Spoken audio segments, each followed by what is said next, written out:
Ya vieron el título, ¿eh? Estoy seguro que muchos de ustedes, con solamente ver ese título, van a huir del salón y van a decir, no, no, por Dios, esto es, no seas malo. Grecia, Roma, bárbaros, bizantinos, carolingios, musulmanes, feudalismos, cruzadas, son nuestros temas del día de hoy. Sí, un tema que ustedes harán en todo un año escolar, en todo un año escolar, ¿eh? Pero así es la pre. Vamos con todo.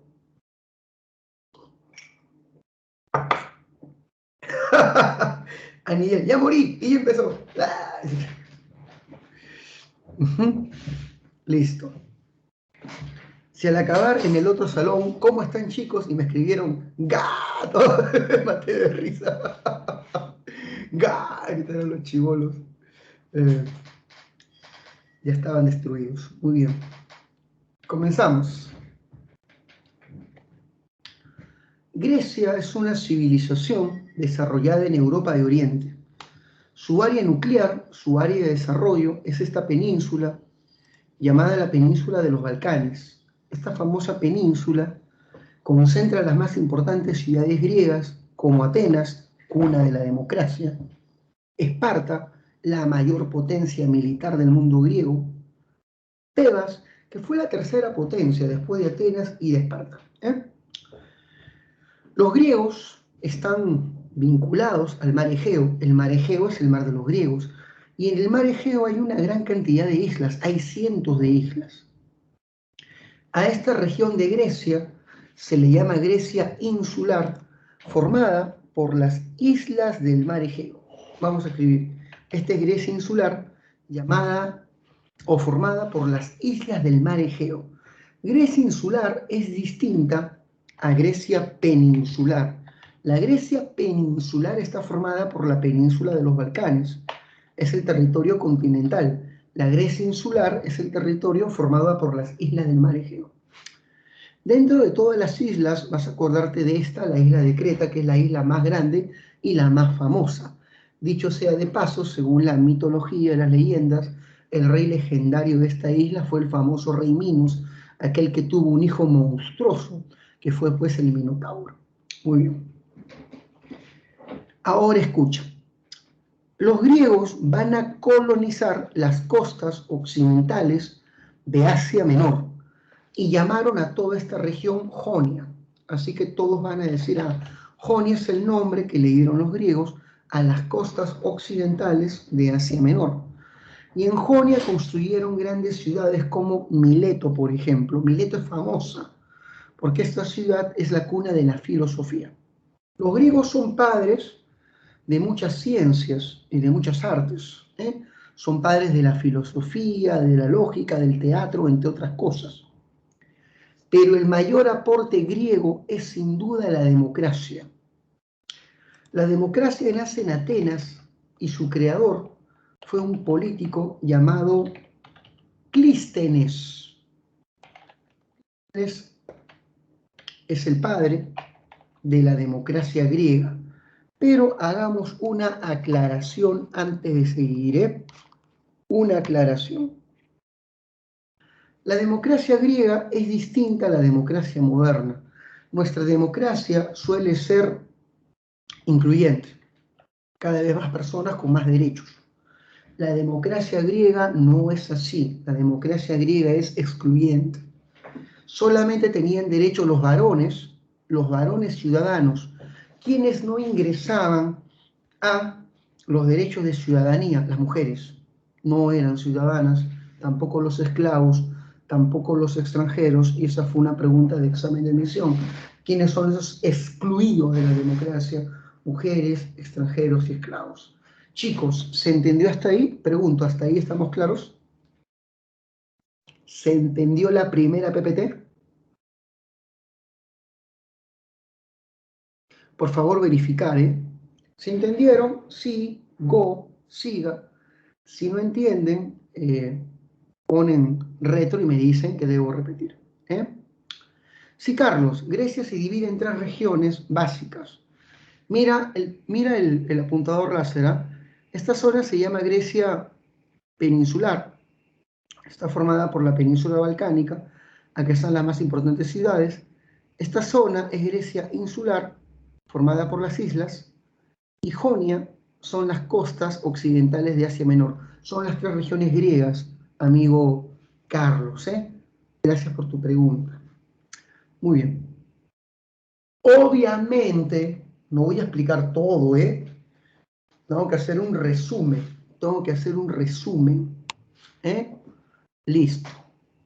Parece que Gabriela recién se conecta. Gabriela, Grecia peninsular es aquella región griega ubicada en la península balcánica, lo que estoy señalando aquí. Grecia insular es aquella región griega formada por las islas del mar Egeo. Y Jonia es la región de Grecia ubicada en Asia Menor. Son las tres regiones griegas, ¿ya? Para la gente que recién se está conectando. Muy bien. Deben saber, hijo mío, de que la historia griega se divide en diversos periodos, y el primer periodo se llama periodo cretense o periodo minoico. Este periodo se llama así porque el gobernante de Creta fue el rey Minos, según las leyendas. Creta, según se cree, fue una potencia marina. Su poder estaba sustentado en una flota naval que le permitió invadir otras islas y crear un imperio en los mares. Creta es el primer estado cuyo poder se basó en el dominio de los mares. ¿Cómo se llama ese tipo de estados? Talasocracia. Creta es una talasocracia, un estado basado en el dominio de los mares. Recordar eso. Por otro lado, debes saber que, aparte del periodo cretense y la formación de la talasocracia, tenemos el periodo micénico. El periodo micénico se inicia con la invasión aquea. Los aqueos, que son un pueblo guerrero, invaden Creta, invaden a la cultura minoica, y los aqueos van a fundar grandes ciudades, siendo la más famosa Micenas. De ahí el nombre, periodo micénico, por el predominio de la ciudad de Micenas, la más grande ciudad aquea. El rey de Micenas más famoso se llamó Agamenón. Estoy tomando maca para no colapsar en el intento. Es la tercera clase que dicto de estas y es muy devastador. Así que maca.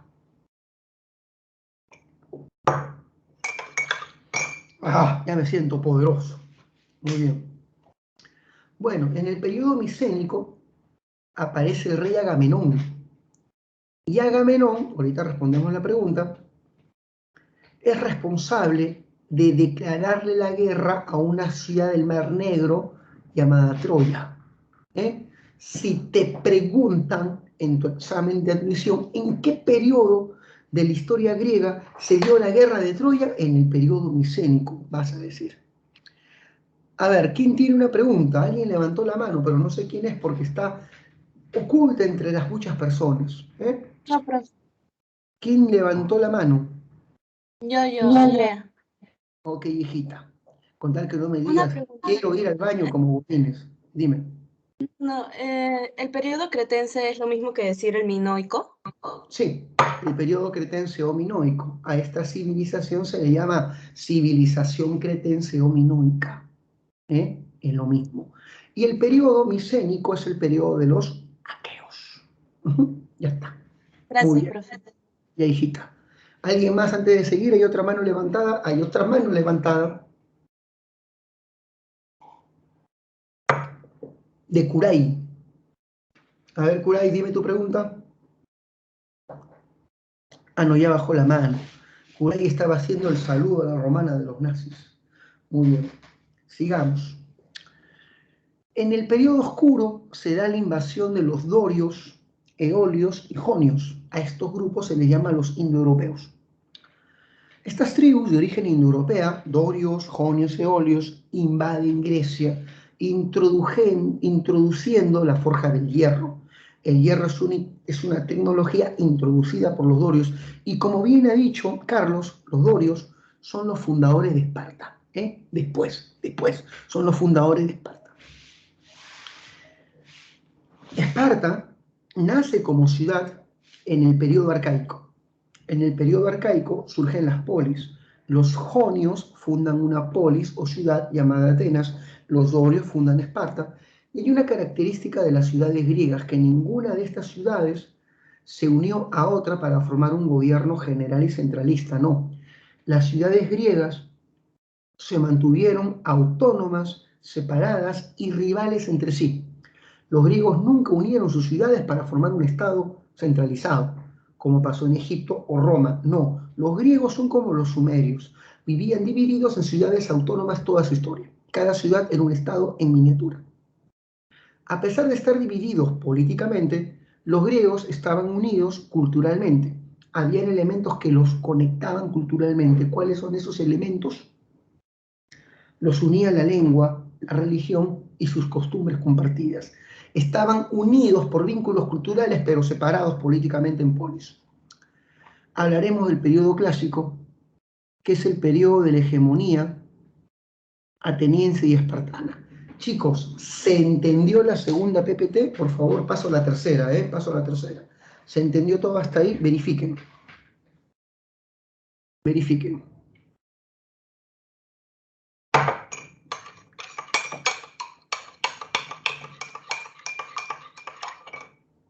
Muy bien.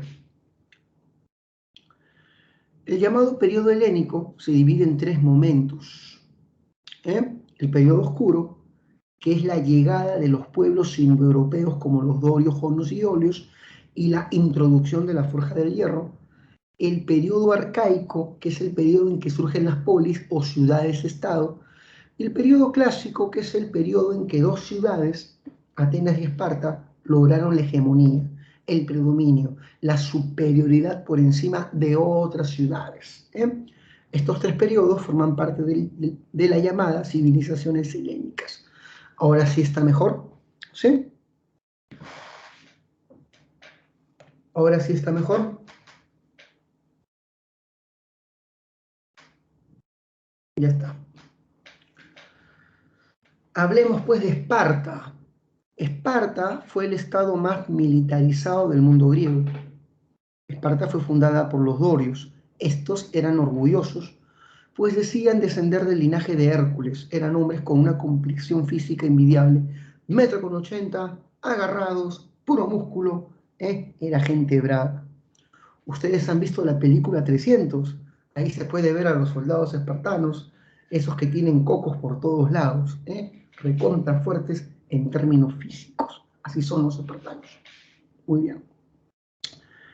Esparta estaba dedicada a una economía agrícola y ganadera, una economía agropecuaria, y su población se dividía en tres grupos diferenciados: ciudadanos, extranjeros y esclavos. ¿Quiénes son los ciudadanos? Los ciudadanos son los hombres libres y con derechos. Repito, hombres libres y con derechos. Los extranjeros son los hombres libres y sin derechos. Gente que viene de otras polis a Esparta a hacer negocios. No tienen derechos en Esparta porque no son originarios y nativos de la ciudad. Son extranjeros, los periecos. Los hilotas son la población sometida a través de la guerra por el Estado espartano, y el Estado los ha convertido en siervos públicos. Y el Estado ofrece estos siervos a los ciudadanos para que trabajen sus parcelas, pero son propiedad del Estado. Son propiedad del Estado.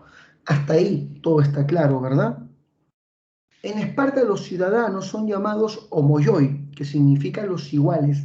Desde los 7 años hacen servicio militar. Sus 3 primeros años de formación. Sí, pero los esclavos libertos son un caso muy especial, Carlos, que escapa a las pretensiones de esta clase. En realidad que sí. Tengo que tratar de resumir espacios. Tengo que explicar 20 PPTs. 20. Así que voy a resumirme a lo que está escrito en la PPT. Listo. Si me sobra tiempo, le explico un poco más de los libertos. Te lo prometo. Si es que me sobra tiempo. A ver, los homoioi hacen servicio militar desde los 7.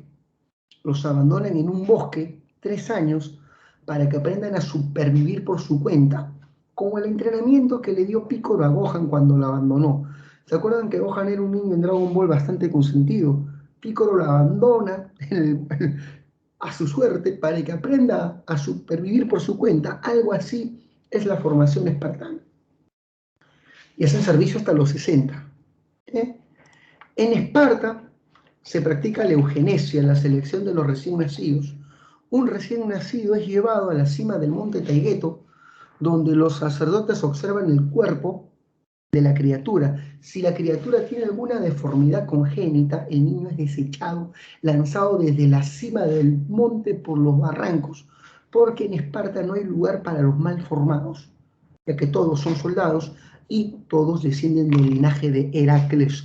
No puede haber malformados en el linaje de Heracles, todos son hombres bien hombres. Ya está. Macho que se respeta.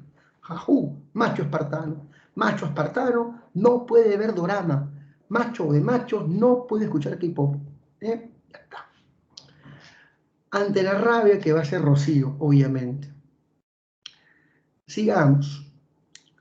Los periecos son, claro, músculos y músculos, exacto. Los periecos son los extranjeros, los silotas son propiedad del Estado, son los siervos públicos del Estado espartano. Muy bien. En Esparta habían dos reyes.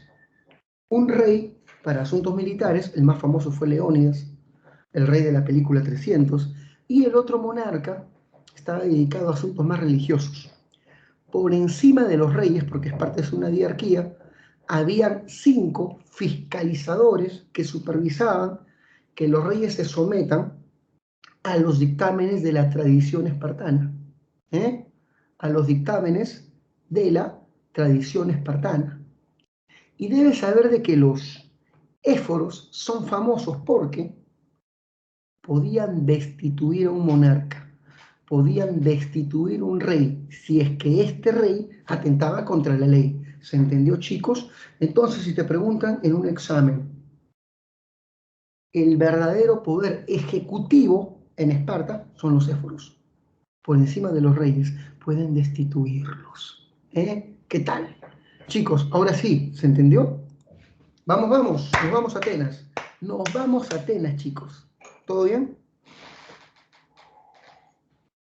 Profesor, ¿puede explicar Gerusia?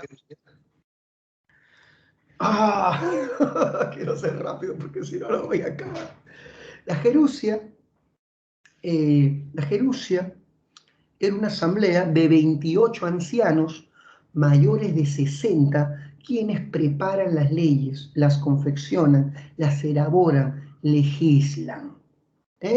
Ahí está. Es la asamblea que se encarga de la legislación. Muy bien. Ya está. A ver, ¿qué dicen por acá? A ver, ciudadanos. Bueno, ya vamos con todo, vamos con todo, vamos con todo. Muy bien. Atenas. Muy bien. Amiga Rocío, no te molestes con las bromitas, ¿eh? Son bromitas K-pop, no te vayas a molestar. Forma parte de amenizaje, nada más. Listo. Por otro lado, debes saber que Atenas es una ciudad fundada por los jonios. Atenas es una potencia naval. Atenas basa su poder en el dominio de los mares. Lo que da miedo de Atenas es su flota. La base de su economía es el comercio marino, por supuesto.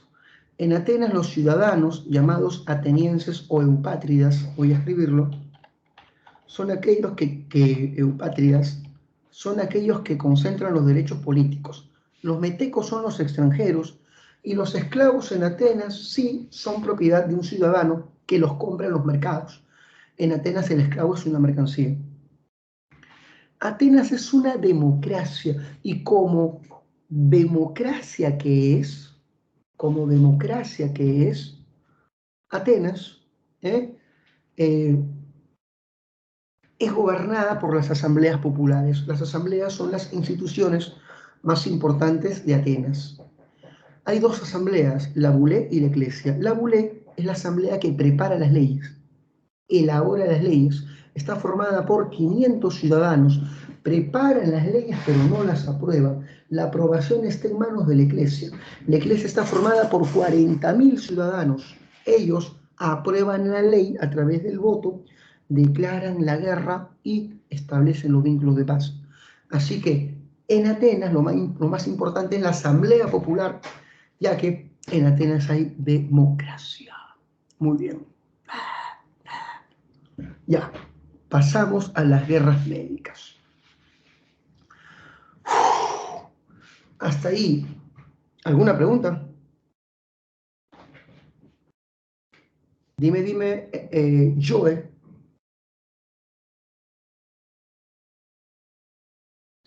Quiere poner la anterior diapositiva para tomarle foto.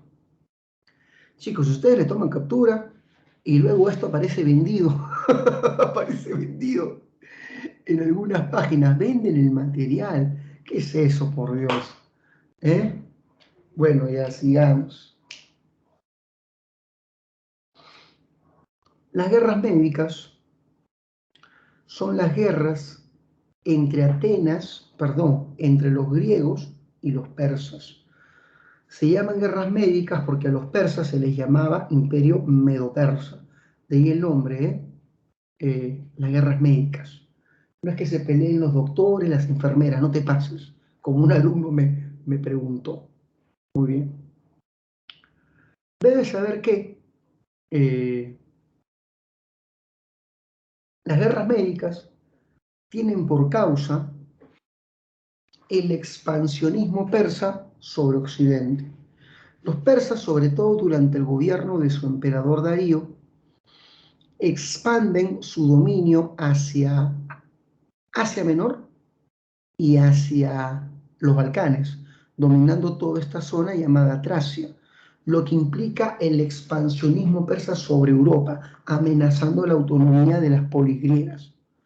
La otra causa de la guerra es que los persas querían apoderarse del mar Egeo, que era un mar comercial muy importante. Para evitar el expansionismo persa sobre Occidente y el dominio del mar Egeo, los griegos forman resistencia y se dan las guerras médicas. Las guerras médicas fueron 3 y las 3 las ganan los griegos. Profesor, me dirá alguno, ¿qué hicieron los griegos para ganar? Hicieron algo que nunca habían hecho, Los griegos lo que van a hacer es una liga militar llamada la Liga de Delos. La Liga de Delos, que es la Liga Ateniense, es una alianza de diversas polis dirigidas por Atenas que derrotan a los persas y los botan del mar Egeo. Los persas rendidos firman la paz de Simón, expulsados de esta zona. Atenas se convertirá en la reina de las ciudades y comienza su siglo de oro llamado siglo de Pericles. Te preguntan en tu examen de admisión, ¿qué ciudad más beneficiada tras las guerras médicas? Atenas, la cual implantó su hegemonía sobre el mundo griego. En el llamado siglo de Pericles, que era un gran político, mandó a construir este templo, que es el más bello de toda Grecia, el Partenón. La palabra Partenón significa para la Virgen, está en Atenas, es el templo de la diosa Atenea, y es sin duda la estructura más perfecta del mundo griego. Seguramente habrá visto este templo en un anime llamado Caballeros del Zodiaco. Cuando Seiya debía cruzar las 12 casas, debía llegar al Partenón, donde estaba el patriarca Arles. Recordarán esos legendarios capítulos. Muy bien, ahí está Gabriela. Sin embargo, la guerra más funesta para los griegos fue la guerra del Peloponeso. La guerra del Peloponeso, que pierdes de mucho, Ivonne, es el conflicto entre la Liga Militar Ateniense versus la Liga Militar Espartana. Atenas y Esparta y sus aliadas se van a la guerra por el control de los Balcanes, La guerra del Peloponeso fue una guerra civil que duró 27 años y ganó Esparta. Esparta y su liga, la Liga del Peloponeso, se impone a Atenas por su fuerte tradición militar. La guerra duró 27 años. ¿Cómo crees la Liga de Delos de Atenas versus la Liga del Peloponeso de Esparta? Acá está, pues mira, Peloponeso. La pregunta sería, ¿cómo crees que quedó el mundo griego tras este conflicto? Devastado. Quedó en tal decadencia que facilitó la invasión de un reino del norte. ¿Qué reino del norte invade Grecia? Macedonia. Macedonia invade Grecia. Y el rey más famoso de Macedonia se llamó Alejandro III, recordado como Alejandro Magno. Alejandro Magno formó una liga llamada la Liga de Corinto, y con esta liga se lanzó a invadir el imperio persa. Sí. El imperio persa fue invadido por la Liga de Corinto, dirigida por Macedonia y por este gran monarca. Sí, fue alumno de Aristóteles, Jean-Pierre, fue impresionante este hombre. Después de invadir el imperio persa, el tipo llegó hasta la India. ¡Qué monstruosidad! Fue responsable de la expansión de la cultura griega por Asia. Cuando la cultura griega se expandió por Oriente, se dio una fusión entre lo griego y lo oriental. Y esa fusión de lo griego y lo asiático se le llama helenización. Cuando me tapas el sol es la frase que le dijo el filósofo Diógenes. Tiene muchas anécdotas impresionantes, sus amoríos con diversas princesas persas y con otro varón. Alejandro era bisexual y el amor de su vida fue otro varón llamado Hefestión, por si acaso. Alejandro murió a los 33 años. Sí, Carlos, eso pasa. Platón también era homosexual, Platón era recontra, por si acaso. Muy bien. Alejandro murió a los 33. Y al morir su imperio se parte en tres. El general Ptolomeo se quedó con Egipto. Seleuco se quedó con Persia. Y Antígono con Macedonia. Repito, Antígono con Macedonia, Seleuco con Persia y Ptolomeo con Egipto. Los reinos que nacen tras el fin de Alejandro se conocen como los reinos helenísticos. Todos estos invadidos por Roma. ¡Wow! Acabé exactamente en media hora. Empecé 2:10, acabé 12:39, sobrando un minuto. Todo está cronometrado. Maldición. Cuánto poder. Respiren, porque 12:41 empezamos Roma. Respiren.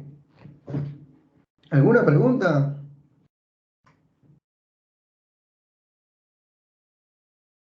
Sí, Alejandro se nombró faraón en Egipto. Hijo de Zeus se proclamó.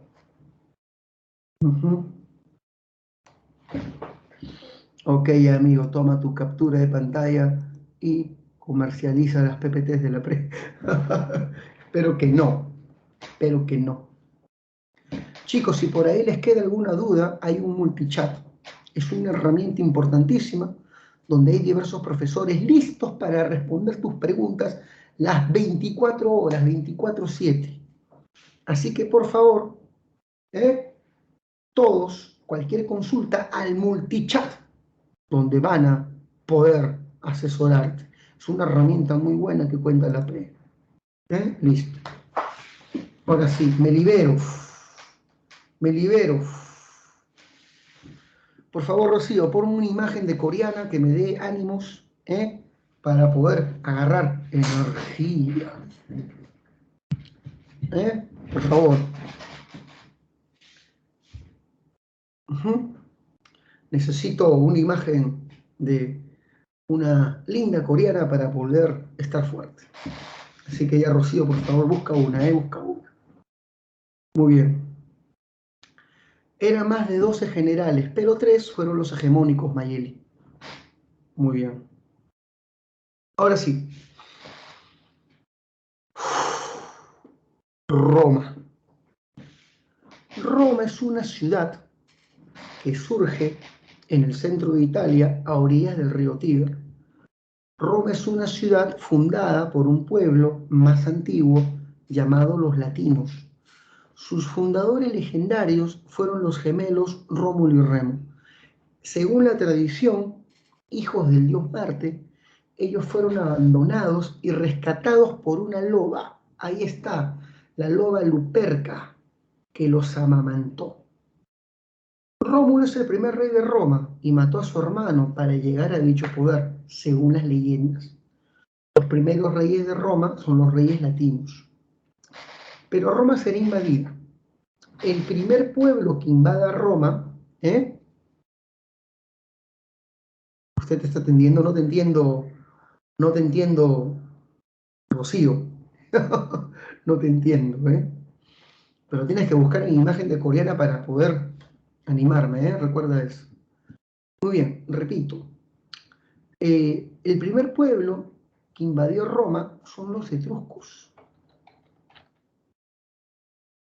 Los etruscos invaden Roma y cambian por completo la ciudad.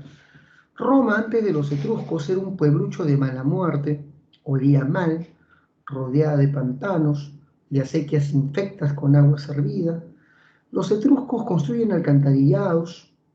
No, yo no estoy en el multichat, pero tengo colegas muy buenos, como el gran maestro Carlos Carcelén, que fue mi profesor, y mi colega Francisco Mendoza, que es un extraordinario maestro. Ahí están atendiendo, Bueno, ya, sigamos. Debes saber que, escuchen, deben saber que los etruscos invaden Roma y la urbanizan. Ahí está, eso me anima. Y los etruscos van a introducir sus costumbres a Roma, sus tradiciones religiosas, sus técnicas arquitectónicas, hasta su sistema matemático.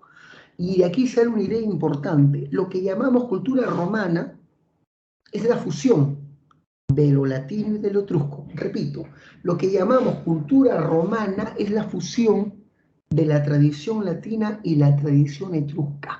Ambas se fusionan y nace lo romano. Lo romano es lo latino y lo etrusco fusionado. Muy bien. Durante la etapa monárquica surgen los sectores sociales. Los patricios son los nobles, los aristócratas, los grandes terratenientes que concentran los privilegios. Acá tenemos la imagen de un patricio. Los plebeyos son el pueblo común, el vulgo, el populacho, que al comienzo no tenían derechos, pero los van a ir ganando. ¿Cómo? A través de protestas sociales. Y finalmente tenemos los esclavos, y los esclavos, hijo mío, eran obtenidos a través de la guerra, y el otro camino para la esclavitud era las deudas públicas. Si una persona estaba muy endeudada, perdía su libertad y se convertía en esclavo de sus acreedores. Por si acaso. Ya está. Un alumno me preguntó por los libertos. Bueno, cuando un esclavo tenía su libertad, se convertía en libertos y algunos podían ascender hasta ser consejeros de grandes generales y emperadores. Hasta ese nivel podían llegar los libertos, especialmente si venían de Grecia. Si estos esclavos venían de Grecia, eran hombres cultos y se convertían en consejeros de autoridades romanas. Ya está. Para todos, para todos. República. Los etruscos fueron expulsados en el año 509 a.C. Cuando los etruscos son expulsados, Roma pasa de ser una monarquía a una república. En una república, ¿cuáles son las instituciones que dirigen el Estado? 3. Senado, magistraturas y asambleas. Repito, Senado, magistraturas y asambleas. El Senado prepara las leyes, pero no las aprueba. Las aprueban las asambleas, llamadas comicios. El Senado asesora a los magistrados. Y tú dirás, ¿qué son los magistrados? Son los funcionarios elegidos por las asambleas. Repito, magistrado, funcionario elegido por las asambleas. La magistratura superior es el consulado, equivale a la presidencia moderna. El cónsul es el magistrado que dirige el Estado romano, pero su cargo de gobierno dura 1 año y se eligen a 2 para un periodo. O sea, en Roma el cargo de cónsul dura 1 año y es un cargo compartido con un colega consular. Se eligen a 2 cónsules para gobernar 1 año. Ahora escucha, voy a explicar esto rapidín. Rapidín. El censor se encarga del censo, de la estadística. Qué fácil. El conteo de la población. El edil es el poder municipal. Hasta ahora se utiliza el término edil para hablar del municipio. El representante del poder edil, Muñoz, el alcalde, edil se sigue utilizando para eso. El cuestor es el funcionario económico, se encarga de la administración del tesoro público, es el tesorero del Estado. El pretor gobierna una provincia, El tribuno es el defensor del pueblo, defiende al plebeyo del abuso de otros magistrados, es el defensor del pueblo, y el dictador aparece solo en casos de emergencia, es el magistrado extraordinario con poderes absolutos por 6 meses. Su misión es salvar a la República Romana en ese lapso de tiempo. Ya está, acabé con las magistraturas. A ver, chicos, a ver si han estado atentos. Escriban, ¿cuál de esos magistrados tiene una función equivalente al poder municipal? Municipal. ¿Qué marcarías tú? El edil. Muy bien, el edil, excelente. Muy bien, muy bien. ¿Cuál de esos magistrados tiene poderes absolutos por un lapso de 6 meses? Dictador. Muy bien, amigo, aunque tienes una voz bastante oscura, dictador. Ahí está, dictador. Por otro lado, ¿qué magistrado es el defensor del pueblo y defiende al plebeyo del abuso de otras autoridades? Tribuno. Excelente, el tribuno. Ya está, la gente aprendió. Es impresionante, Dios mío. Vamos al derecho. Debes saber que lamentablemente, al comienzo, los plebeyos no tenían derechos ni acceso a los cargos públicos. ¿Qué hicieron los plebeyos para acceder a estos cargos? Protestaron. Realizan una forma temprana de huelga llamada las huidas al Monte Aventino. Como su nombre lo dice, los plebeyos abandonaron Roma y se fueron a fundar su propia ciudad a los pies del Monte Aventino, también llamado Monte Sacro. Esto escandalizó a los nobles, pues tenían el miedo de que Roma, sin gente, sin plebe, se quede desprotegida ante sus enemigos. Así que los nobles convencieron a la gente pobre, a los plebeyos, de regresar a cambio de brindarles derechos. Y es así como la plebe accedió a los cargos públicos a través de la ley Licinia. La ley Licinia permitía el acceso de la plebe a los cargos públicos. Regresaron y ahora los plebeyos querían otra cosa. Queremos igualdad ante la ley, igualdad jurídica, que las mismas leyes que gobiernan a los patricios sean válidas para nuestro grupo social. Igualdad ante la ley. Los plebeyos se negaron, los patricios se negaron. Igualdad jurídica, oye, yo soy noble, tú eres chusma, o sea, hello, ubícate. Y adivina qué hicieron los plebeyos. Se fueron al Monte Aventino. No regresaron hasta que el Senado promovió la ley de las 12 tablas que les otorgó la igualdad ante la ley. Regresaron y adivina qué querían ahora. Querían libertad para casarse con aristócratas. ¿Qué dijeron los senadores? Mi hija contigo. ¡Ah! Naco, nunca. ¿Qué hicieron los plebeyos? Se fueron al Monte Aventino y se dio la ley Canuleia. Y así el pueblo fue arrancando leyes, amenazando a la ciudad de abandonarla. Monte Aventino o Monte Sacro. Ya está. Chicos, ¿vamos bien? Llegamos a la mitad de clase. Separata 10, llegamos a la mitad. Llegamos a la mitad. Qué bestia, ¿eh? Y no llegamos a la 1, todavía no a la 1, y llegamos a la mitad. En las encuestas tienen que poner, súbanle el sueldo al profesor de historia, que se esfuerza mucho, que se esfuerza mucho. Ya está. Muy bien. Sigamos, ¿eh?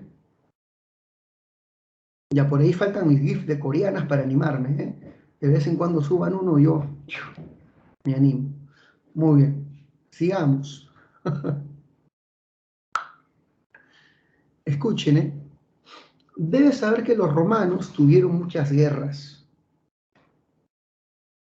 pero su guerra más difícil, la guerra que mejores beneficios le otorgó, fueron las guerras púnicas. Fue su gran victoria. Las guerras púnicas es la lucha entre Roma y Cartago, una ciudad fenicia ubicada en el norte de África, actual Túnez.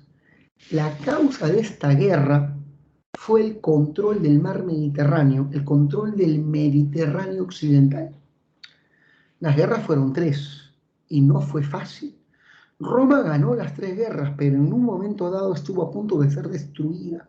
El general cartaginés que casi destruye Roma es el famoso Aníbal Barca, quien cruzó los Alpes con un ejército de más de 100.000 hombres y casi 50 elefantes, cruzando caminos estrechos al lado de precipicios. ¡Qué loco!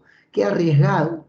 Perdió el 40% de sus tropas, pero la recompensa fue llevar la guerra a la zona más vulnerable de Roma, al norte de la península. Aníbal era un loco arriesgado. Solamente 2 enfermos han hecho campañas tan arriesgadas cruzando los Alpes: Aníbal y Napoleón. Hay que ser un hombre con mucha confianza para hacer eso.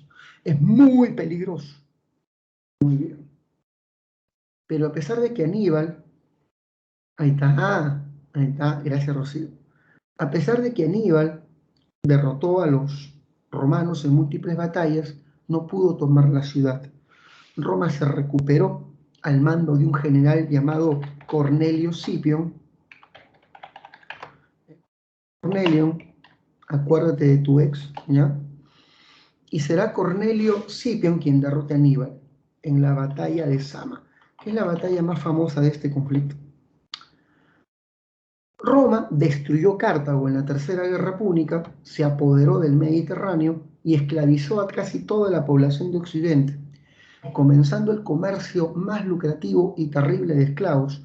Roma fue la gran potencia del esclavismo. Ningún estado fue tan esclavista como Roma. Después de que Cartago cayó, Roma se apoderó de Grecia, de Egipto, ya no tenía problemas. Cartago era su gran rival. Ahora escucha, las tierras que el Estado romano gana por conquista se llama ager publicus. Repito, ager publicus es la tierra que el Estado romano gana por conquista militar. Disculpe. Ya. Esas tierras fueron entregadas lamentablemente a los patricios. Los patricios se quedan con todas las tierras que el Estado romano ganó por conquista, formando grandes haciendas. Sus haciendas producían una cantidad brutal de cereales, de trigo, arruinando a los pequeños y medianos agricultores plebeyos. Los plebeyos arruinados, para vivir y pagar sus deudas, tuvieron que vender sus parcelas. Así que las guerras terminaron favoreciendo mucho a los nobles y perjudicando a los plebeyos. ¡Qué injusticia, eh! La guerra solamente benefició a una minoría social y la gran mayoría salió perjudicada. Ricos más ricos y pobres más pobres. Se agudizan las diferencias sociales. En medio de este clima de insatisfacción, la plebe exigía el acceso al ager publicus, es decir, a las tierras del Estado. y aparecen dos legisladores, dos tribunos, los hermanos Graco.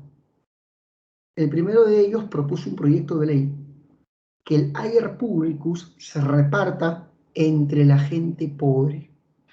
El reparto del ager publicus entre los plebeyos, lo que implicaba reducir las grandes haciendas. A ver si están atentos, si están entendiendo la lógica. ¿Qué grupo social se opondrá? ¿Qué grupo social se opondrá a que, muy bien, la nobleza patricia se opone a la reforma agraria y envían a un grupo de matones y matan al pobre Tiberio? Tiberio es asesinado por un grupo de asaltantes y matones enviados por los patricios para boicotear su proyecto de reforma agraria. Muerto Tiberio, su hermano Cayo promovió un proyecto de ley a favor de los más pobres, la ley frumentaria, y este proyecto de ley establecía de que el Estado romano reduce el precio del trigo a la mitad para la gente más empobrecida. Con la ley frumentaria se establece un subsidio estatal sobre el trigo para asistir a la gente más pobre. A pesar de que él era muy popular y querido por la gente, los patricios boicotean a través del fraude el siguiente proceso electoral. Los patricios evitaron que él sea reelegido como tribuno a través de un fraude. ¿Qué hace Cayo? Protesta junto a sus seguidores. Comienzan a hacer destrozos a distintas instituciones públicas y el Senado lo declara enemigo del Estado y con el ejército acribillan a sus seguidores. Arruinado, se suicida en un bosque. Así que los Graco fueron arruinados por esta nobleza egoísta. Egoísta. Muy bien. Ahora, Roma entra en un ciclo de violencia. Los plebeyos apoyan a muchos generales, están dispuestos a hacer reformas a favor de su grupo social. Los plebeyos apoyan a un grupo de generales dispuestos a hacer reformas, formando una agrupación llamada los populares, que son los populistas. Un general que quiere llegar a ser cónsul promete grandes reformas a la gente más pobre, formando una facción política llamada los populares, los populistas en Roma. Sin embargo, hay una facción conservadora, hay una facción conservadora que se opone hay una facción conservadora que se opone a estas reformas y que quiere mantener los privilegios únicamente para el sector patricio. Es un partido conservador llamado el Partido Senatorial, también llamado Partido Optimate, que defiende a los mejores hombres, a los nobles, a los optimus, los mejores hombres, los nobles, los ricos, los aristócratas. Así que tenemos dos partidos, uno reformista y uno conservador, uno que promueve reformas a favor de la plebe y otro que pretende monopolizar los privilegios a favor de la nobleza. El enfrentamiento entre estos partidos da paso a las guerras civiles en Roma. La primera guerra civil enfrentó al general popular Mario contra el general senatorial Sila. El ganador fue Sila, 70.000 muertos. Mario y Sila se pelean en la primera guerra civil y el ganador fue Sila. Tras la muerte de Sila, los más importantes líderes políticos hacen una alianza para tomar el control del Estado. A esta alianza de 3 partidos se le llamó el primer triunvirato. César del Partido Popular, Pompeyo del Partido Senatorial y Craso, que representa a los hombres más ricos, a los ricos comerciantes, los que tienen plata como cancha. Craso era el César Acuña de la época. Ojalá no me denuncie, ya que está de moda que este tipo denuncia a todo el mundo que se atreva a cuestionarlo. Plata como cancha, chicos. Muy bien. Bueno. Entonces, hijo mío, tenemos 3 facciones políticas que forman una alianza a través del primer triunvirato. Pero este triunvirato se rompe con la muerte de Craso. Muerto Craso, César popular y Pompeyo senatorial se masacran en la Segunda Guerra Civil. ¿Quién gana la Segunda Guerra Civil? César. Y se nombra dictador. Te pregunto, escriban, ¿cuánto tiempo dura el cargo de dictador? Escriban, escriban. 6 meses. Bueno, Maca.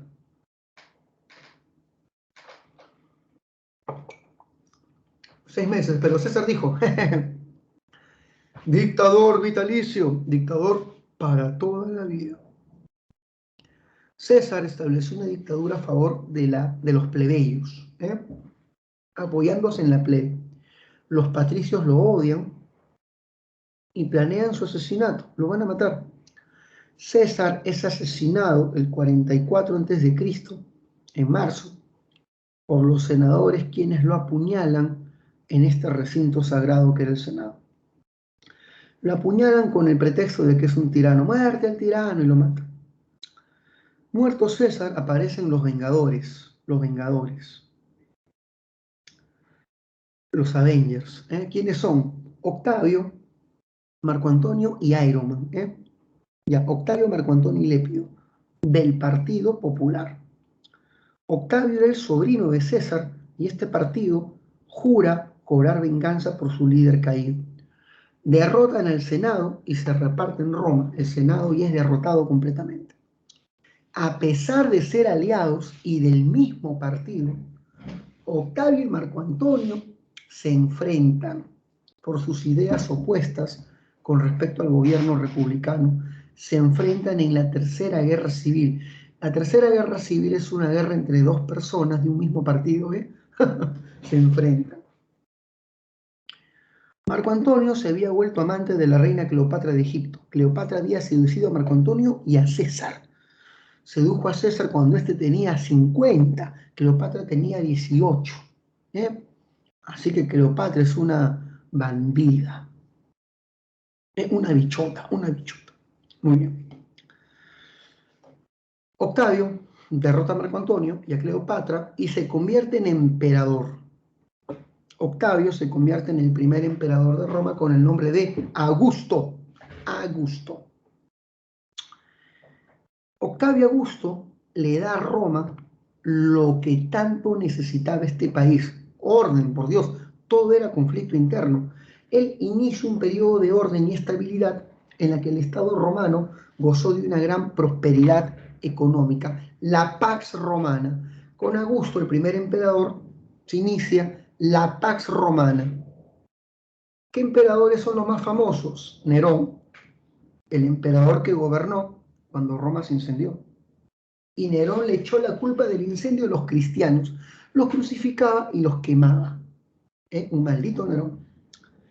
Vespasiano, que está acá, es el emperador que construyó el Coliseo de Roma. Él construyó el Coliseo. Trajano, que está aquí, es el emperador que logró la máxima expansión. Él logra la máxima expansión romana. Roma era tan grande que iba desde España hasta Siria, por Dios, desde España hasta Siria, tremenda expansión. Por el norte, desde Gran Bretaña hasta el sur, por Egipto, por Dios, el Estado romano fue una monstruosidad gigantesca.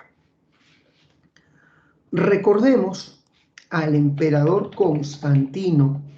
Constantino es famoso porque construyó la ciudad de Constantinopla. Constantinopla fue la ciudad romana más bella en Oriente. Fue llamada la Segunda Roma, construida a orillas del Mar Negro. Constantino es famoso por el Edicto de Milán. Y con este edicto, hijo mío, se puso fin a las persecuciones contra los cristianos y se estableció la libertad religiosa. Importante el Edicto de Milán. Y acabo con Teodosio, porque este emperador se dio cuenta que Roma era demasiado grande y la parte en dos. La zona verde es Roma de Occidente, la zona amarilla es Roma de Oriente. Y Teodosio entregó Occidente a su hijo Honorio y Oriente a su hijo Arcadio. Honorio escogió Roma como la capital de Occidente y Arcadio escogió Constantinopla como la capital de Oriente. Así Roma quedó partida en dos. Es en esta coyuntura que se dan las invasiones bárbaras al imperio, del siglo III al siglo V. Acabé Roma. Tenía que acabarlo a la 1:10 y lo acabé 1:07. Es impresionante, por Dios. Es impresionante. Ya está. Así que vamos a darnos un minuto para respirar y para sus preguntas. Mario y Sila eran los líderes del Partido Popular y Senatorial y se enfrentaron en la Primera Guerra Civil con la victoria de Sila. Sí, Ivonne, ingresamos a la Edad Media con las invasiones bárbaras.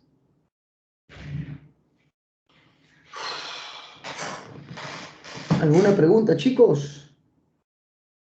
No, Sila era del partido senatorial Optimate. Mario era el que se apoyaba en los plebeyos. ¿A quién le das? Dime. ¿A quién le reparte Roma? Teodosio le entrega a sus hijos, Honorio y Arcadio, para evitar un conflicto entre ellos. Gracias. ¿Ya? Sí, Rocío, es mucho, pero estamos a buen tiempo, ¿eh? Es más, estamos descansando un minuto para que nuestra cabeza...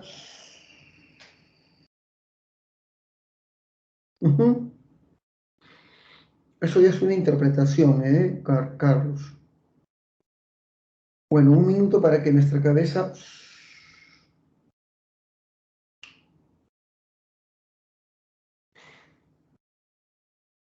Estamos respirando. Ya. Chicos, ¿cómo van? ¿Siguen vivos la mayoría o ya se murieron? ¿O ya les dio calambre cerebral?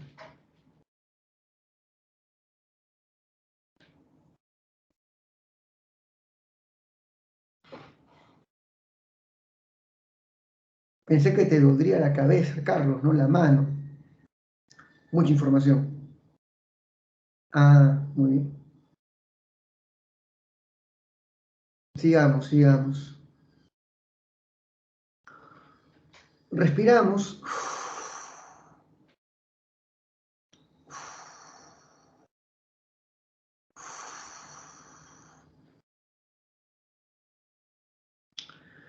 El procurador es un cargo de gobernador de una gran provincia, ya en la época imperial. Era un gobernador de una región extensa, el procurador, como Poncio Pilato, gobernador de Judea. Sí, amigo Carlos. Ya. 1:10. Bárbaros. Ya, todos poderes, todos poderes. Los romanos llamaban bárbaros a los pueblos extranjeros que habitaban fuera de sus fronteras. Las fronteras romanas se llamaban limes. Limes. A los pueblos que vivían más allá de sus fronteras, que tenían una raza, ahí está, gracias Rocío, gracias, que tenían raza, tradiciones y lengua distinta a la romana, se les llamaba bárbaros. Bárbaros. Sí, está muy bonita. Muy bien. Los bárbaros que protagonizaron las invasiones contra Roma son los llamados pueblos germanos, de raza indoeuropea, hombres muy altos, fornidos y rubios la mayoría. Los germanos migraron a Roma por diversos motivos, empujados al principio por un exceso de población en su tierra. Germania tenía mucha población y estos migraron a Roma. Otro factor para explicar su migración es el descenso de las temperaturas en el siglo IV, un cambio climático brusco que los obligó a buscar tierras en zonas cálidas. Pero la causa más importante fue la invasión de los hunos. Los hunos son los pueblos bárbaros que venían del lejano oriente. Terribles, jinetes, arqueros a caballos, aplastaron a los germanos y eran muy violentos. A sus enemigos les cosían la boca o les unían los ojos, el párpado y el pómulo con espinas. Derretían metal y te lo echaban en las fosas nasales. Así que son un pueblo muy violento. Huyendo, sí, también enemigo de los chinos, como se ve en Mulan. Huyendo de los hunos, los germanos hablan con el emperador romano Valente: por favor, déjenos ingresar. Y el primer grupo que recibió autorización para ingresar masivamente a Roma son los visigodos. 1 millón de godos ingresan, 1 millón, 1 millón. El emperador Valente les dio la autorización a cambio de que entreguen a sus hijos para convertirlos en soldados del imperio, e ingresaron como colonos, como campesinos, trabajando tierras en el norte del imperio. Sin embargo, fueron muy explotados los godos fueron explotados brutalmente. Llegaron a un punto que muchos godos tenían que vender a sus hijos como esclavos para vivir. A veces lo intercambiaban por carne de perro. Prácticamente era una ley que todas las familias godas prostituían a sus hijos o hijas para comer. A ese nivel miserable se llegó. Los godos se sublevaron contra Roma y atacaron la ciudad de Adrianópolis buscando grano y comida. Los romanos, con el emperador Valente, salieron a hacerle frente y se dio la gran batalla de Adrianópolis. Esta batalla marcó el fin de las migraciones pacíficas y da paso a las invasiones violentas al imperio. Recordar la importancia de Adrianópolis. Los godos ganaron, derrotaron a los romanos, saquean la ciudad de Roma y terminan ubicándose en España, formando el reino visigodo en España. Son los forjadores del castellano. Si tu apellido termina con EZ, es de origen visigótico. Son de origen visigótico. Si te apellidas Ramírez, como en mi caso, que significa hijo de don Ramiro, o Rodríguez, eres descendiente de Roderico, rey de los godos. ¿Ya? Los visigodos dan paso a la invasión de otro pueblo, los francos. Los francos se establecieron en el centro de Europa, territorio llamado por los romanos las Galias, actual Francia. Los anglosajones, pueblos germanos, se establecieron en las Islas Británicas.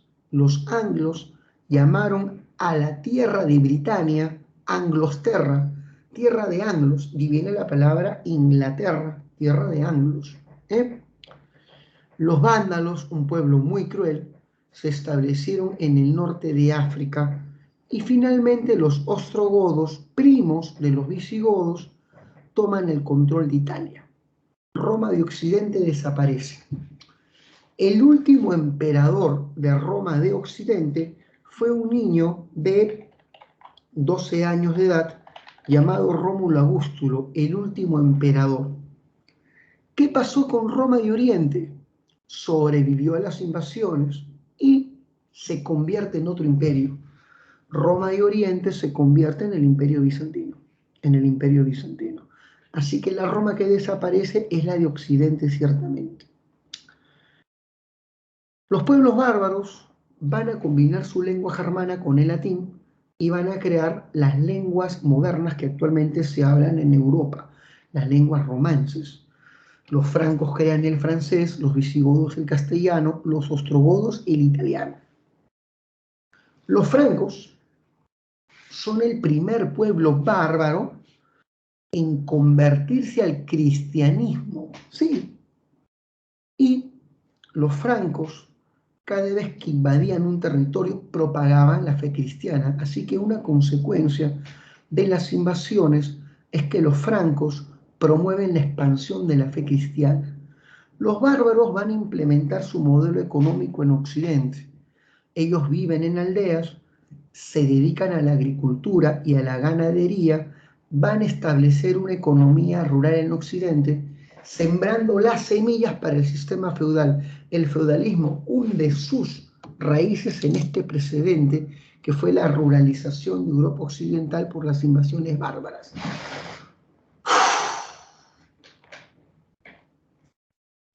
Acabé con bárbaros. Acabé con bárbaros. Faltando 3 minutos. Pregunto, chicos, ¿todo claro? Profesor, la última parte de los feudales. ¿Tienen alguna duda?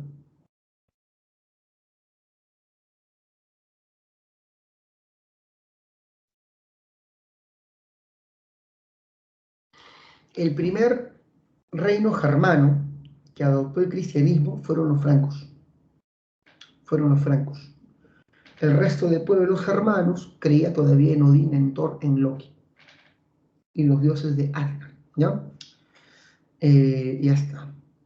Como yo expliqué, cuando los germanos migran hacia Occidente, imponen su patrón económico basado en la agricultura y la ganadería, sentando las bases para el sistema feudal, que aparece con posterioridad. Ya está. Chicos, ¿todo claro? Por favor, verifiquen, verifiquen. Verifiquen si todo está claro.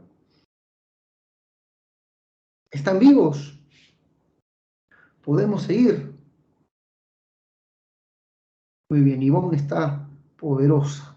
¿Quién más sigue vivo? Está Denilson. ¿Quién más sigue vivo? Ahí está la gente viva. Ya está. Escuchen. El Imperio Carolingio surge del Reino Franco. El Reino Franco será la base para el Imperio Carolingio. El Imperio Carolingio nace de la alianza entre el Reino Franco y la Iglesia.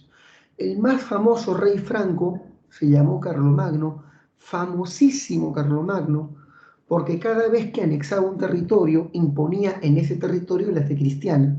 Así que Carlomagno es responsable de la propagación del cristianismo, beneficiando tremendamente a la Iglesia.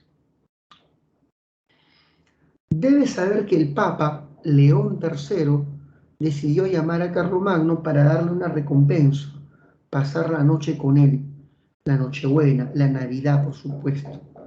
Y cuando Carlomagno fue a pasar Nochebuena con el Papa, sin advertírselo, le coloca la corona imperial y lo nombra emperador de Occidente, una dignidad que no se había dado desde hace 4 siglos. La misión que le da el Papa a Carlomagno es crear un Estado que reproduzca la grandeza y la unidad lograda por Roma. Así que esta fue una pregunta de examen de admisión. El Imperio Carolingio representó el primer intento en Occidente para reconstruir Roma. Representó el primer intento para la restauración del Imperio Romano. Sin embargo, la coronación del Papa también tiene otro efecto. A partir de ese momento, reyes y emperadores están subordinados a la Iglesia. Nadie puede ser emperador en Occidente si es que la corona no es impuesta por el Papa. El Papa otorga la dignidad imperial y comienza una subordinación del Estado a el poder religioso. Chicos, ¿se entendió esa idea? Por favor, verifiquen. Verifiquen si se comprendió.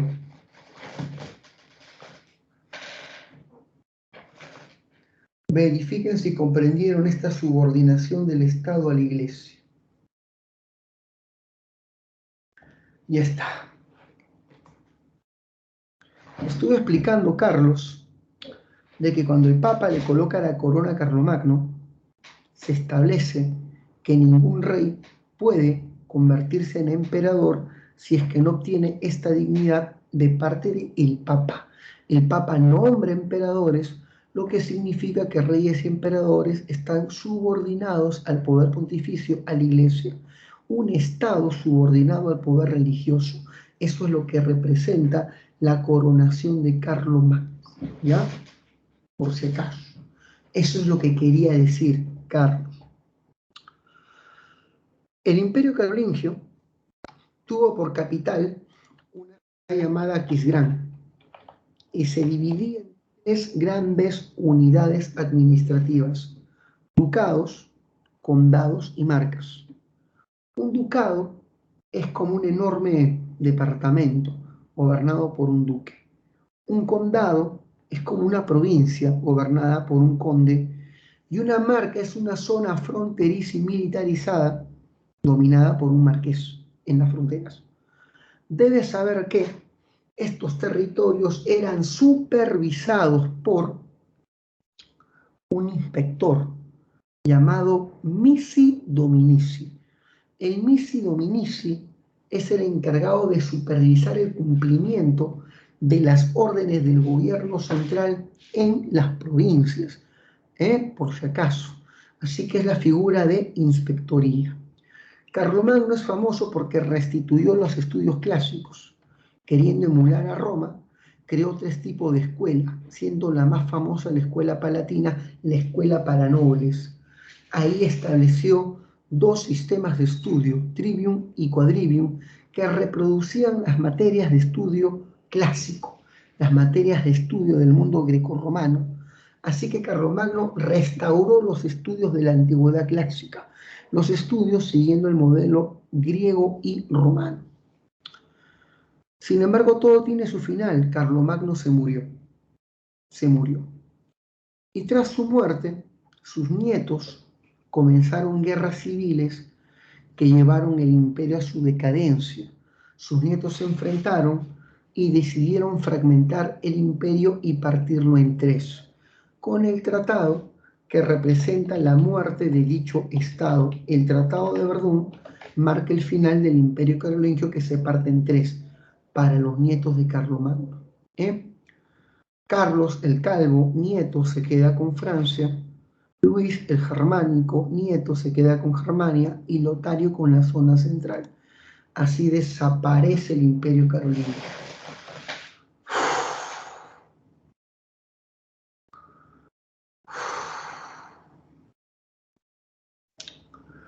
Vamos al imperio bizantino. Como se ve en la imagen, pues, Carlos, en esta imagen se puede ver los 3 territorios de la fragmentación: el reino de Carlos, el reino de Luis y Lotaringia, la zona occidental, oriental y central del imperio. Ya está.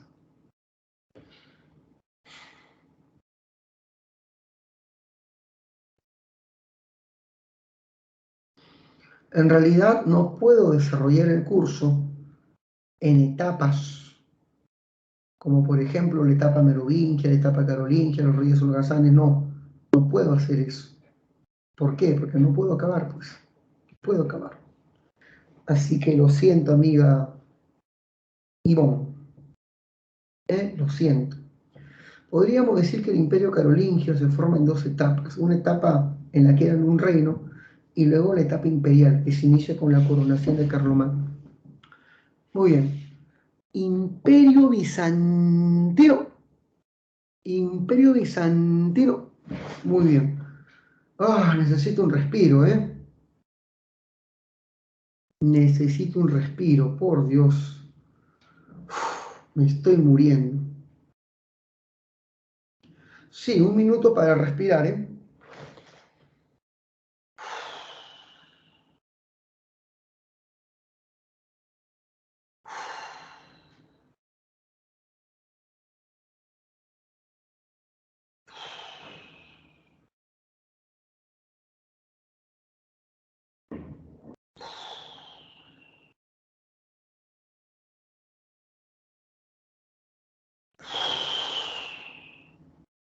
Ya. Yo creo que una vez que hemos visto todo esto, ya podemos respirar para Imperio Bizantino. Nos quedan 1, 2, 3, 4 temas. 4 temas, 4 temas. 4 temas, chicos. Ya. El Imperio Bizantino es el Imperio Romano de Oriente. Su capital fue Constantinopla. Constantinopla fue la ciudad más rica e influyente durante casi 10 siglos. Estaba en el estrecho del Bósforo, a medio paso entre el Mar Negro y el Egeo, conectando Oriente y Occidente. Te pregunto y escriban: si su posición es tan estratégica y está en una encrucijada de caminos, ¿cuál será la base de la economía bizantina? Pregunto yo. ¿Cuál es la base de la economía bizantina? Muy bien, el comercio internacional. Bizancio se convirtió en el nexo comercial entre Oriente y Occidente. Un emperador bizantino se llama Basileus. El más grande de todos aparece en el siglo VI y se llamó Justiniano. Justiniano fue el emperador que logró la máxima expansión. No, Carlos, Constantinopla no está en la India, no, está en Europa. Está en Europa. Constantinopla está en el estrecho del Bósforo. La India nunca formó parte de la expansión bizantina. No, hijo, no. Los bizantinos estaban en los Balcanes, Asia Menor. Tenían presencia en Siria, en Egipto. ¿Ya? Justiniano fue su más grande emperador y logró la máxima expansión del imperio bizantino. Justiniano invadió Italia, recuperándola para los romanos de Oriente, invadió el norte de África y el sur de España. Esa fue la máxima expansión bizantina, por si acaso. Justiniano, aparte de ser un gran conquistador, Justiniano hace una gran obra en términos materiales, construye la estructura más bella de Constantinopla. Si los griegos tienen el Partenón, si los romanos tienen el Coliseo, los bizantinos tienen la Basílica de Santa Sofía, la iglesia más grande del mundo en su momento, con su gigantesca cúpula, bellamente decorada. Es la joya arquitectónica de Constantinopla, la Basílica de Santa Sofía. Lamentablemente hoy en día esta basílica ya no es un templo cristiano, es una mezquita musulmana. Desde la invasión turca, esto pasó a manos del Islam. Ya está.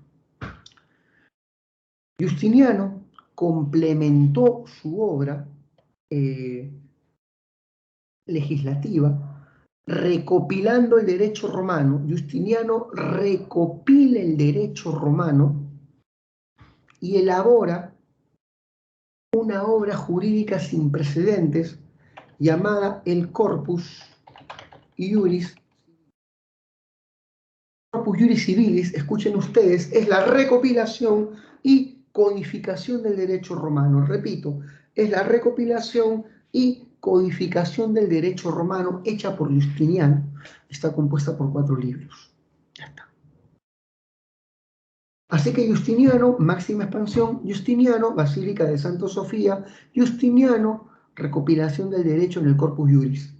Sin embargo, en el siglo XI, ya tras la muerte de Justiniano por siglos, los bizantinos rompen con la Iglesia Católica para formar su propia religión. Sí, el Papa, que es el obispo de Roma, se enfrenta al patriarca bizantino, que es el obispo de Constantinopla. El Papa quería que el patriarca se subordine a su autoridad y el patriarca dijo: ñanga, yo no me subordino a nadie. Y el Papa se amargó con el patriarca y lo excomulgó. ¿Qué significa excomulgar? Lo expulsó de la iglesia.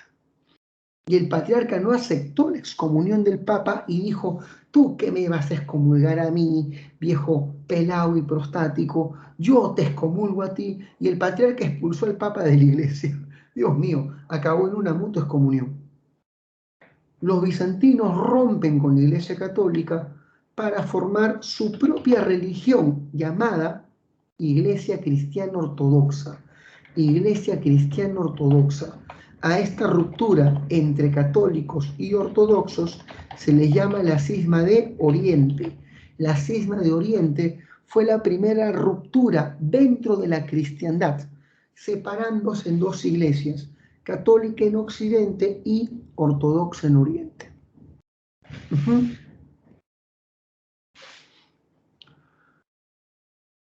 Muy bien, Rocío. El Imperio Bizantino termina en el año de 1453 con la toma de Constantinopla hecha por los turcos.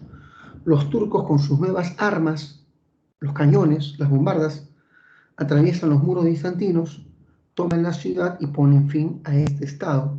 Constantinopla sigue existiendo, solo que hoy se llama Estambul. Y está en Turquía, por supuesto. Estambul. Ya está.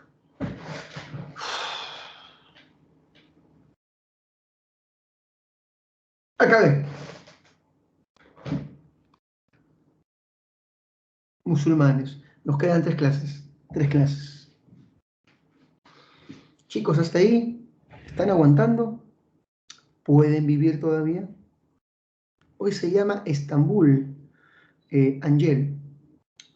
Si has visto novelas turcas, como Fatmagul o Sila, aparece Estambul mencionada. Listo. No puedo explicar todo, No puedo explicar todo, no se pasen, si no, no puedo acabar. Tengo que respirar. Pero ya pues, el césaropapismo es cuando un emperador dirige también la iglesia. Es la doble potestad que tiene un emperador bizantino de dirigir el Estado y dirigir la iglesia al mismo tiempo. El emperador, cabeza del Estado y cabeza del clero. Ese es el césaropapismo. Muy bien.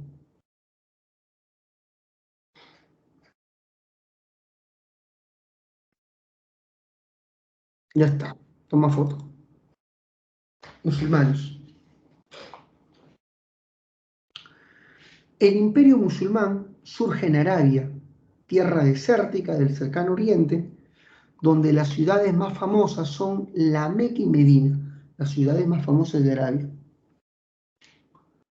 Debes saber que, escucha, en la Meca había un santuario sagrado llamado el Santuario de la Kaaba.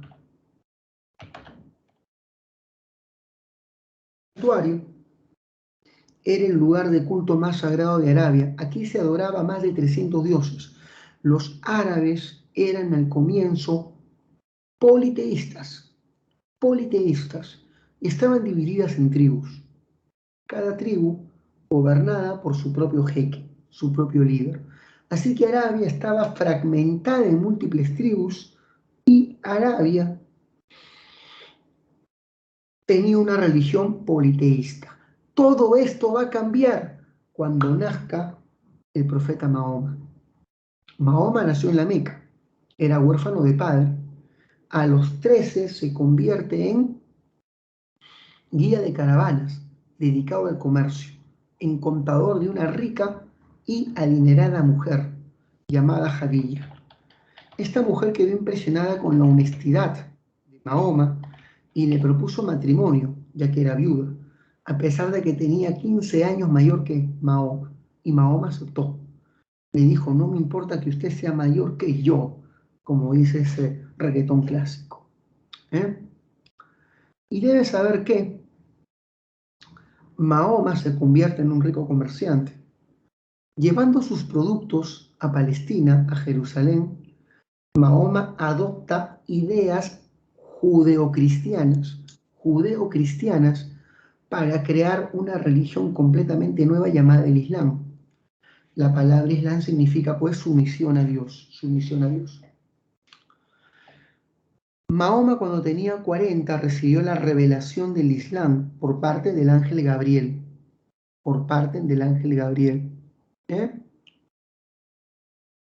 Y Mahoma, por órdenes de Dios, debía difundir el Islam monoteísta en la ciudad de la Meca, que había caído en el pecado del politeísmo.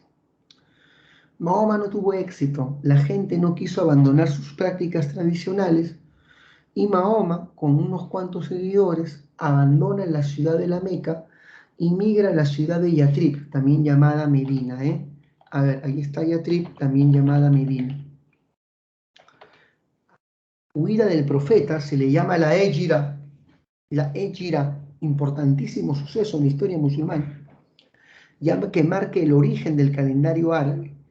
Para nosotros, los occidentales, la Égira ocurrió en el año 622, para los musulmanes ocurrió en el año 1, marca el origen de la era musulmana.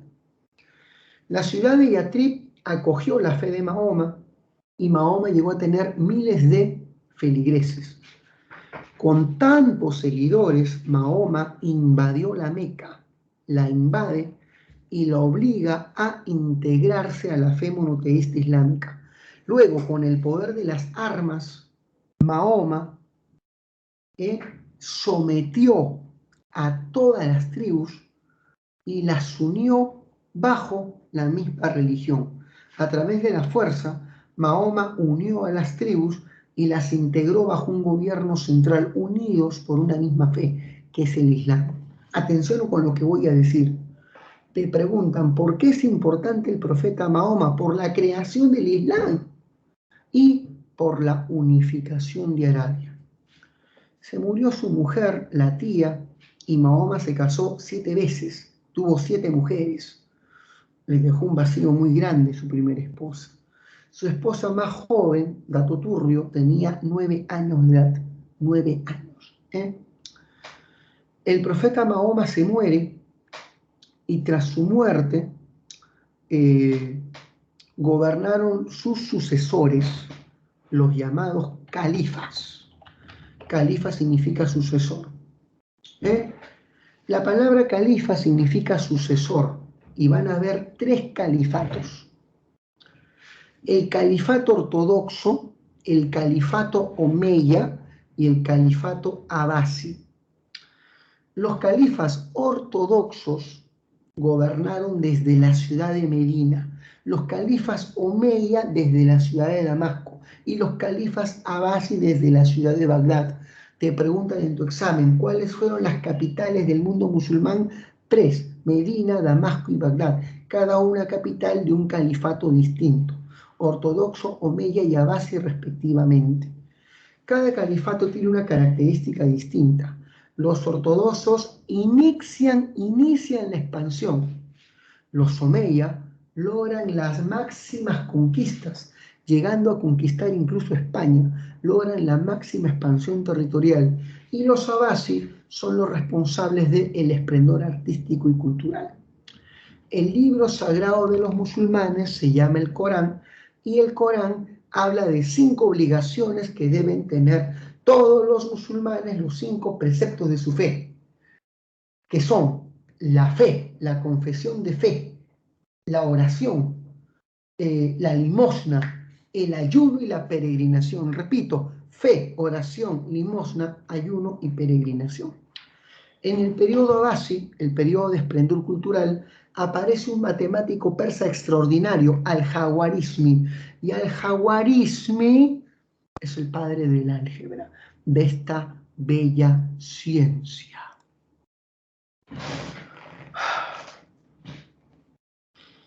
Acabé otro tema más. Nos quedan 2. Feudalismo y cruzadas. 10 minutos para cada una. Venga.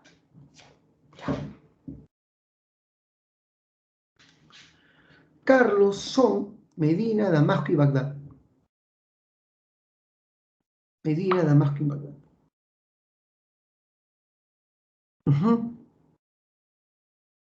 Los califatos están aquí. Ortodoxo, inician la expansión. Omeya, máxima expansión. Abasi, esplendor cultural. Ya está. Están en la PPT, Carlos. Están en la PPT. Están claritos. Mira, puedes tomar las fotos. Están claritos los 3 califatos. Está facilito. Muy bien.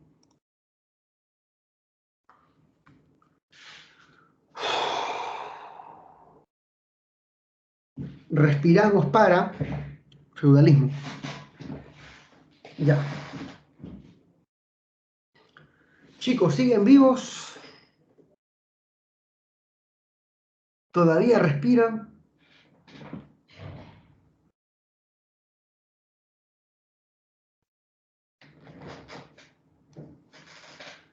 Somos poderosos. Jajú, jajú. Aunque ese jajú sonó bien raro, yo es un au, au, au. ¿Qué es eso? Muy bien, sigamos.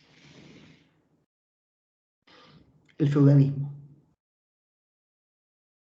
El feudalismo es un sistema económico, político y social donde la base de la riqueza se sustentaba en la tenencia de la tierra. A las grandes unidades territoriales, a la gran propiedad territorial se le llamaba feudo. Y esta era gobernada por un noble llamado señor feudal. Desde el castillo el señor feudal gobernaba una masa de campesinos sujetos a la tierra llamada siervos. Entre el señor y sus campesinos hay una relación llamada servilismo. El señor está obligado a proteger a sus campesinos y está obligado a otorgarle parcelas para que ellos puedan mantenerse. Las parcelas que un señor entrega a sus campesinos se llaman mansos. Idea importante. El campesino, a cambio de esta protección y manutención, el campesino lo que hace es jurarle obediencia a su señor y pagarle contribuciones. Esta relación se llama, pues, servilismo. Para que el feudalismo nazca, fue necesario la desintegración del Imperio Carolingio. Cuando el Imperio Carolingio se desintegra, el poder de los reyes decae y el poder de los nobles se incrementa. Repito, con la desintegración del Imperio Carolingio, se incrementa el poder de la nobleza feudal.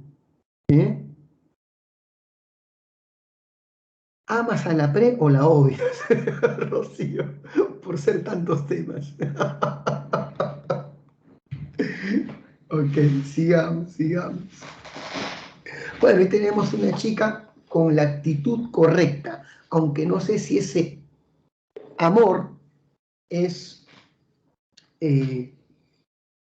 ¿cómo se dice? Es sarcasmo. Ya está. Muy bien.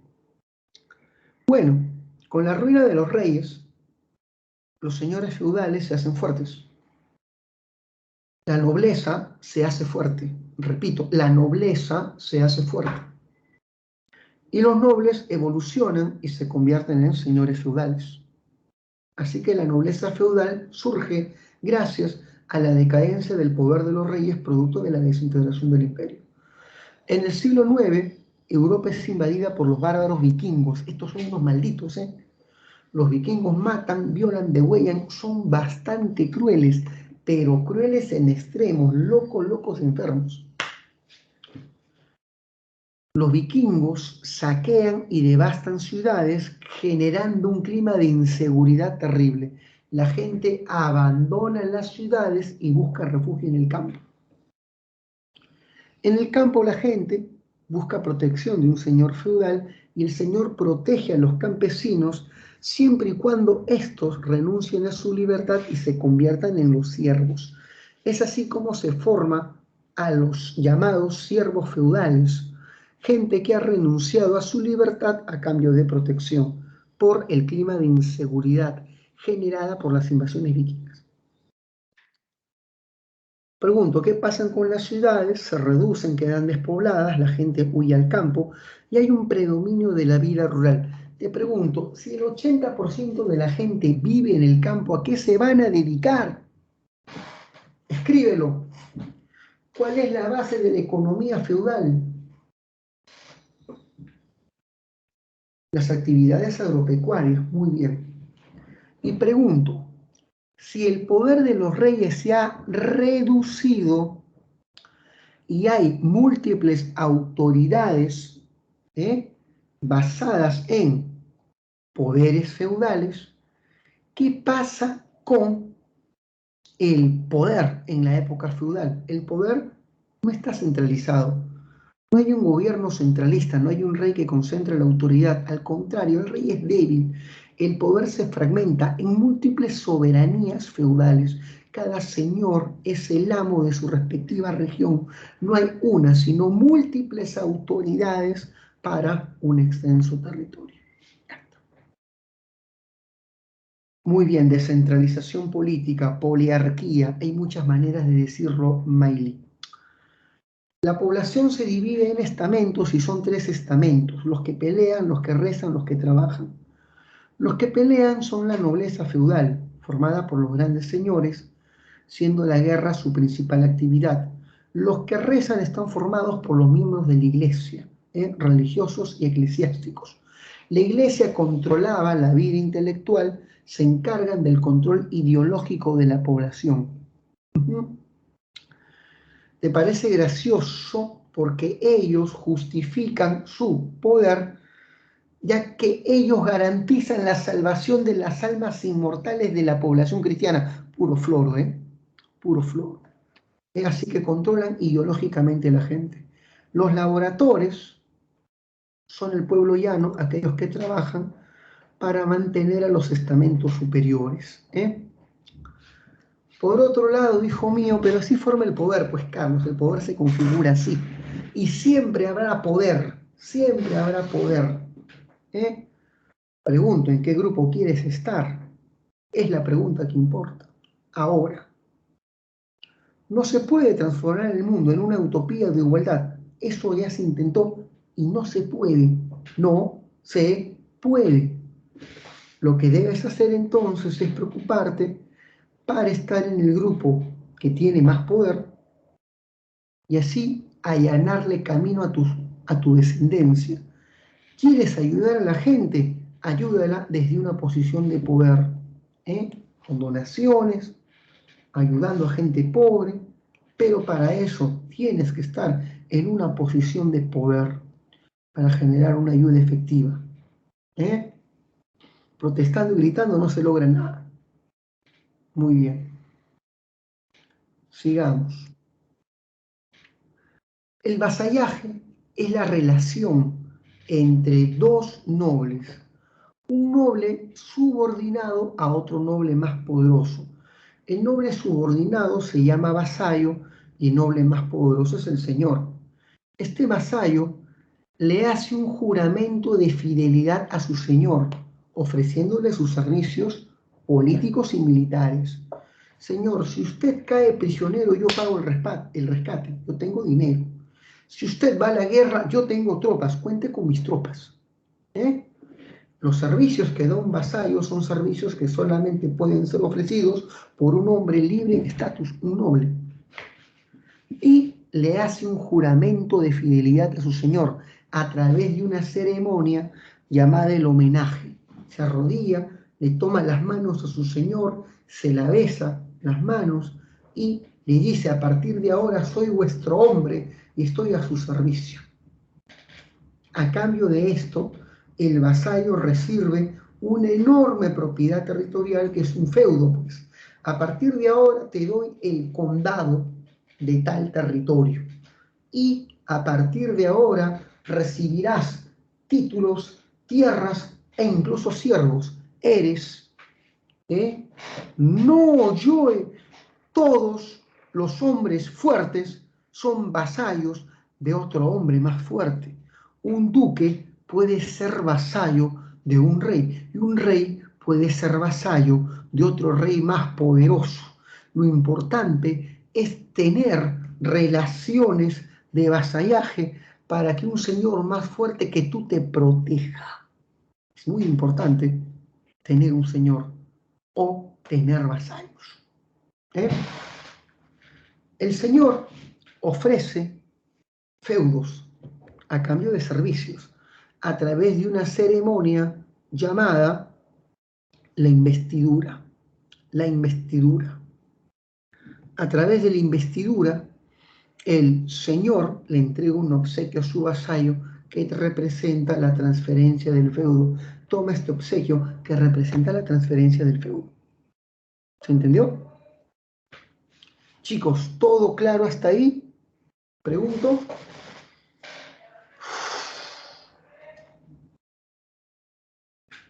¿Todo claro hasta ahí?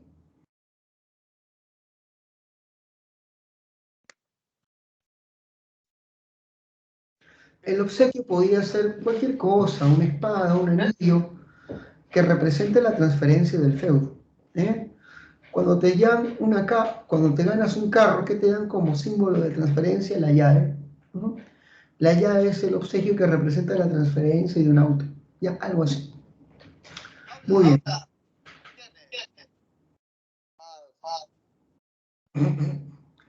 Morón, tienes tu audio prendido, mejor te callo. Y está silenciado. Ahora sí, cruzadas. Cruzadas.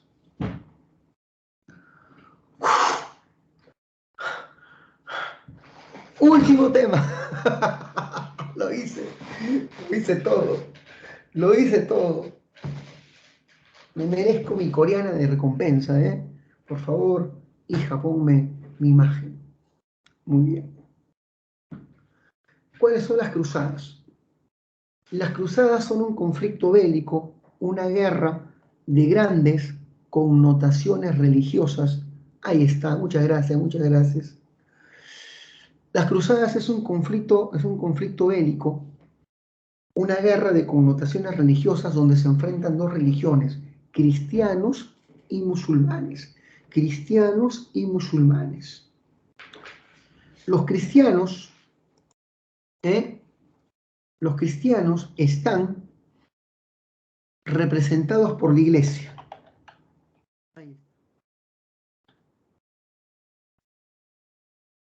El Papa es el hombre que llama esta guerra santa. El Papa Urbano II llama esta guerra santa en el Concilio de Clermont.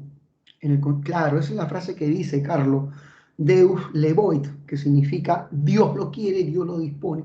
Esta guerra es mandato de Dios. Muy bien. Por otro lado, los musulmanes estaban bajo el gobierno de los turcos. Así que es una guerra entre la Iglesia y el Imperio turco. Los cristianos atacarán a los musulmanes con el pretexto de que quieren recuperar Tierra Santa, quieren recuperar Jerusalén. Y pregunto, ¿qué hay en Jerusalén? El Santo Sepulcro de Cristo. Así que la recuperación de Tierra Santa de Jerusalén es el pretexto que justifica esta guerra contra la población del cercano oriente. Las causas debemos buscarlas en factores políticos y económicos. Ya está.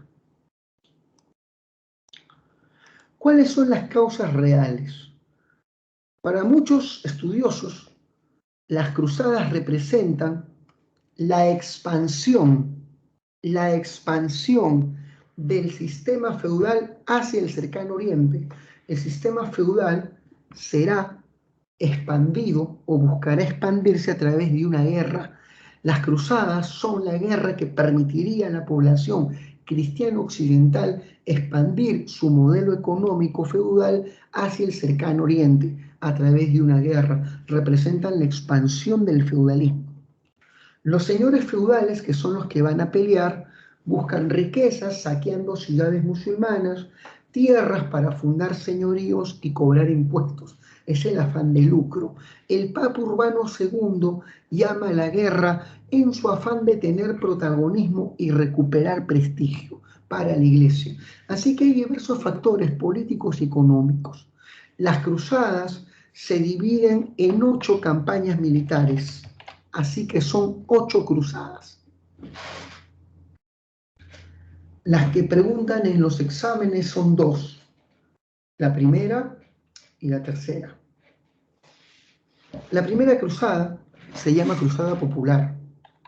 Se llama así porque esta cruzada estuvo conformada por la población pobre de Europa, los laboradores, el pueblo llano, un ejército de hombres humildes llamados los pobres de Cristo, dirigidos por este famoso monje llamado Pedro el Ermitaño.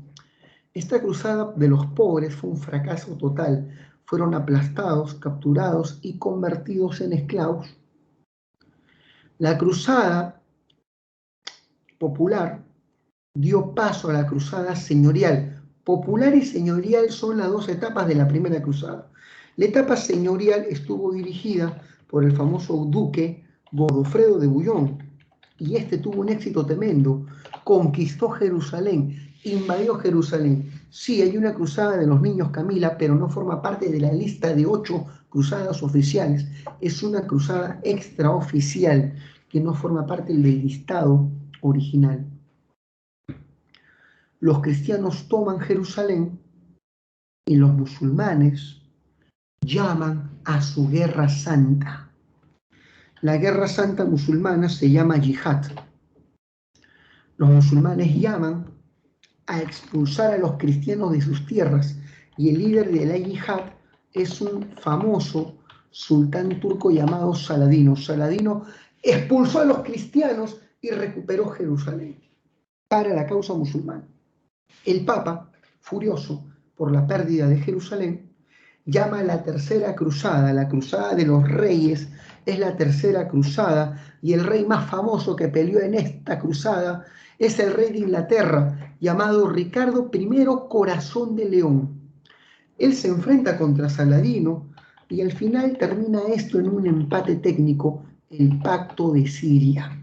Con este pacto los musulmanes se quedan con Jerusalén, pero los cristianos pueden ingresar a Jerusalén para visitar los santos lugares y peregrinar al Santo Sepulcro. Por eso es que el Pacto de Siria es llamado el Pacto de Libre Peregrinación.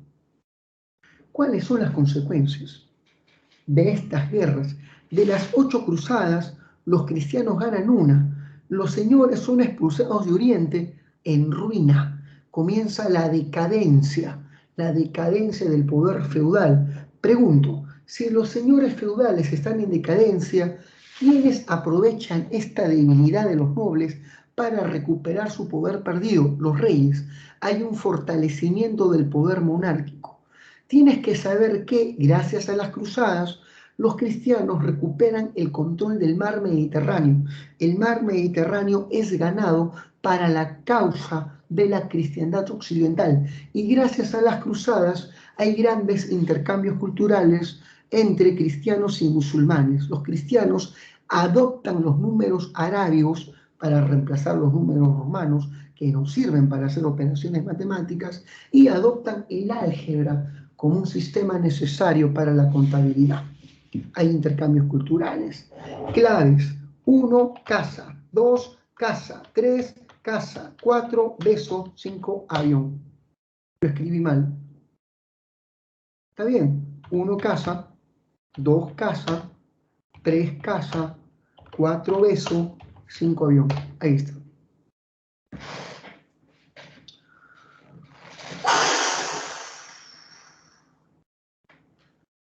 Y no me pasé ni un segundo, no me pasé ni un